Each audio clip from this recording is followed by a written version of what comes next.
What is Skool? Sorry. Oh, so Skool.com's a platform for building communities. Right now it's online, but we have an in-person component so that people can meet online, then meet in person. It's awesome. And so that's the only investment that I've publicly associated myself with outside of acquisition.com. So it was a very big deal. It's something I believe in a lot because it's education. It's where education and media meet. Um, so anyway, Sam is the founder of Skool, and he is not technical. And so he knew that to build an exceptional software product, you need world-class talent. And so he interviewed 600 developers to find Daniel, who would become the CTO of Skool. And he asked everybody to know who the best coders were. And then he talked to all those people, and then he asked them who the best coder they knew was. And he talked to those people. And then he asked them who they thought the best coder they knew was. And eventually, like, Daniel's name came up as like God tier. He's like, if you can ever get this guy, he'd be amazing. And so he ended up finding a way in to find Daniel. And then he ended up becoming a co-founder of Skool as well. And what's interesting about that process is that it actually ladders into rapid learning.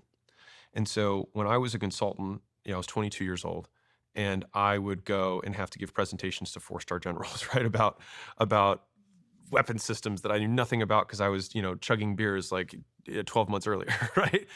And so how do you sound intelligent in front of somebody who has 30 years more experience than you do? And so this is the consulting process for rapid learning. First is you find 5 experts. So you ask the one person, you're like, hey, tell me the 5 people you know who are the best at this thing. And then you ask them, who are the 5 people you know who also know a ton about this thing. And for each of the interviews, you take all of their information down of like, what do you think about this? What do you think about this? What do you think of this? And what happens, you start mapping kind of like the information ecosystem. And the reason you talk to experts first is that there's no lack of information. Like, you can Google whatever you want. The problem is there's too much. And so the filter becomes where the highest point of leverage is. And so experts have spent years filtering out for what's important. And so then you basically rapidly consume the most filtered information, and then you reorganize the information. And so this is what a typical analyst will do as a consultant is like, so for the Space and Cyber project that I did, we had 600 pages of notes from all the interviews that we did. First step is you recategorize all the news by category. So it goes from raw notes to categorized notes. Then from there, you distill and consolidate notes into what are the truths or the most distilled beliefs that we have about these particular, in this case, weapon systems, but it could be whatever. And then from there, you're able to generate your inferences for what it looks like when it's right, what the problems are, what potential solutions might be. And then that's fundamentally how you say, this is what we need to do next. That's if you're trying to learn something. But in talking to all those people, it actually works the same way, because the interview process, the higher up the talent is, the more I would encourage entrepreneurs to use it as a learning process as a consultant. And so I present somebody who wants to come in for this role the actual problems of the business for which they would have control over, and say, how would you solve these? And so then they tell me all the things that they would be considering and what they're thinking about. And then I'll ask the next guy what he thinks and what he thinks and what he thinks or she thinks. And then all of a sudden, one, I get free consulting, which is amazing. But secondly, you can tell by how the quality and quantity of metrics that someone tracks how good they are at a particular skill. And so this is fundamentally what separates beginners from experts. And so beginners typically have binary thinking in terms of outcomes. Either it worked or it didn't work. An expert, for example, for a marketing campaign, isn't going to say, oh, marketing doesn't work or ads don't work. They're going to say, this particular campaign didn't work because our click-through rate was too low, or because it was sending traffic that wasn't qualified and we weren't converting enough on the page, or we didn't have enough people who were taking the second step in our 4 steps. And like, they can break down any part of that continuum. If I'm interviewing a salesperson and the person says, and I say, okay, how are you going to affect these metrics? What behaviors are you going to do? So to the same degree about vague versus specific, if they give me vague things back, I'm going to dial in and say, no, but what are you going to do that's going to change that? And by the way, this is a wonderful way to teach in the organization how what they do makes a business money. And so if you have like a customer support rep, for example, and you say, hey, how do you make our company money? If they can't explain it to you, they probably aren't doing it. Yeah. And it sounds as simple as it is, but if someone says, well, I answer customers' questions, and it's like, how does that make us money?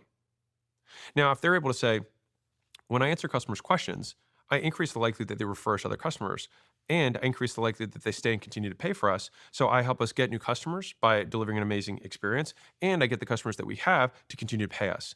And if it makes sense, I recommend other products and services that we have that I can introduce them to sales guys who can explain that so we can generate even more revenue from them. I'd be like, one, if you can articulate that, you're probably not just a frontline customer service rep, you're probably a director, right? And so that level of nuance, the specificity is what shows expertise. And so when I look for and I'm interviewing for candidates, I want to gather as much information as I can. I want to drain as much knowledge as possible, but I'm also really looking for the quality and quantity of metrics they track and behaviors that they do to influence those metrics. So in the hypothetical problem that, let's say, we're trying to solve, we have low click-through rates. I'd be like, okay, this is the problem we have. How would you approach changing it? Right? And then that actually gets me to understand what they would do in the organization. Because it's very easy to say, I'm going to come in and, let's say a sales director, I'm going to come in and I'm going to improve the sales team. I'm like, okay, cool. What are you going to do? I'm going to coach the guys up. I'm like, okay, what does that mean? And so just continuing to ask, what does that mean? How do you do that? Until they're like, okay, well, I'm going to meet with the guys every single morning and we're going to do role play. All right. Well, how do you role play? Well, we're going to start with the script, and we're like, the more detailed they get, the more I believe they can do it because they've actually explained what actions they will take. If someone can't dial it into actions, then it's very unlikely that they're going to take them. And so what I just outlined is basically 3 core things. So one is the quality and quantity of metrics that they track. The second is the behaviors that they're going to do to influence those metrics. And then laddering up to third, how do those metrics and these behaviors influence the revenue in the business? If they can explain that clearly, you have a winner. All of that requires them to know if the person's not bullshitting. Yeah, right. And also to know like what metrics matter, right? Because someone could sit in an interview, if I'm a first-time founder, say a bunch of big, complicated words. It sounds good. I hire them. And that's really what I'm trying to mitigate here is how do I not let a bullshitter pass me? So assume I know nothing. Let's start there. What do you think customer service means? And so if someone really has expertise, so Richard Feynman was famous for this, for the physicist, which is if you can't explain it to a child, then you don't understand it well enough. And so if they do confuse you, then it means that they don't understand it or they're doing it purposefully, neither of which are good scenarios. You said something during that explanation. You said you were talking about your founding partner at Skool, and you said that he was pursuing a CTO, and he said, if we can get this guy, he'd be amazing. Yeah. So many entrepreneurs that are starting in business have that thought sometimes. They think if I could just get that guy from that amazing company to come join our garage where we're building this new startup, it would change our fortunes. But how? How do I get a truly exceptional person who is being paid shit tons of money, who has a comfortable job, who has security to come join me in my bedroom? Well, I think there's the soft and the hard side, right? So the hard side is compensation. Maybe you don't have as much cash. So it's like you're going to have, a few levers at your disposal. So you have, what do you pay them in cash? What's their upside if there's equity or shares that you're going to give them? This is obviously if it's a software business. You can, and it's probably worth segmenting this. So if you're not in a software company, which is probably the vast majority of people listening to this, there are 4 elements within equity that exist. You have control, so who gets to call the shots? You have risk, what happens if everything goes wrong? Who's liable? You have profits, which is the cash flow of the business, who gets distributions? And then basically sale or enterprise value, when we sell or if we sell, who gets to participate in that upside? Those are kind of the 4 elements of equity. Now, the thing is that you can obviously grant shares or you can give stock in a company. That's one way of doing it.